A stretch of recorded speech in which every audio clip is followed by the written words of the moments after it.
chapter 9.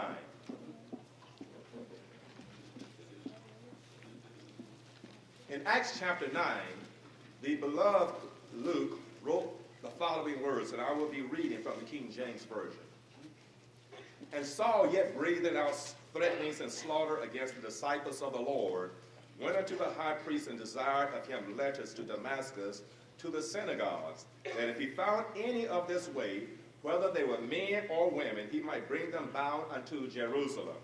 And as he journeyed, he came near Damascus, and suddenly there shone round about him a light from heaven. And he fell to the earth, and heard a voice saying unto him, Saul, Saul, why persecutest thou me? He said, Who art thou, Lord? And the Lord said, I am Jesus, whom thou persecutest. It is hard for thee to kick against the pricks. And he trembled and astonished said, Lord, what wilt thou have me to do? And the Lord said unto him, Arise and go into the city, and it shall be told thee what thou must do. And the men which journeyed with him stood speechless, hearing a voice, but seeing no man.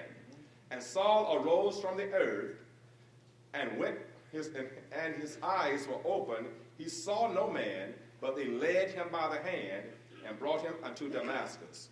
And he was 3 days without sight, and neither did eat nor drink. We're going to be focusing our attention primarily on verses number 5 through 9. But the topic will center around verse number 8 and 9. Well, the Bible says that the men took the hand of Saul and led him into Damascus.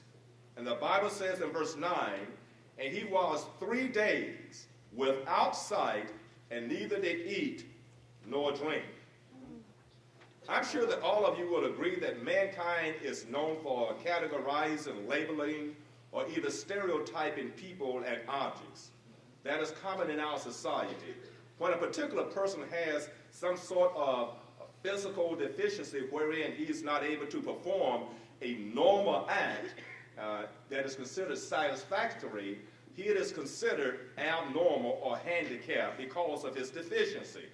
That is, he must improvise. And that means he has to do normal things by unusual means. Now, this is the same principle applies when a person is blind. That is, he does not possess the ability to see as normal people see. In other words, when he is blind, although he is visibly restricted, he may not be able to focus in on what we call the tangibles of life. The only thing he can do is view the abstracts from the heart, according to Matthew chapter 13, verses 14 through 16.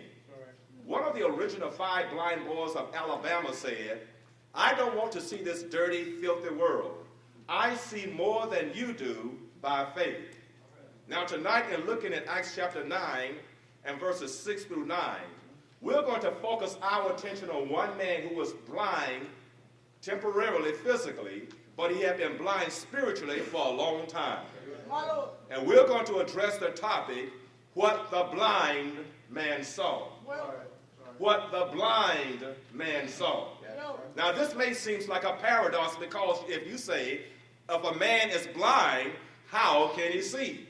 But as I said initially, a person may be visually restricted and cannot see the tangibles of life, but he can view things from the abstracts of his heart. That means that he can still see some things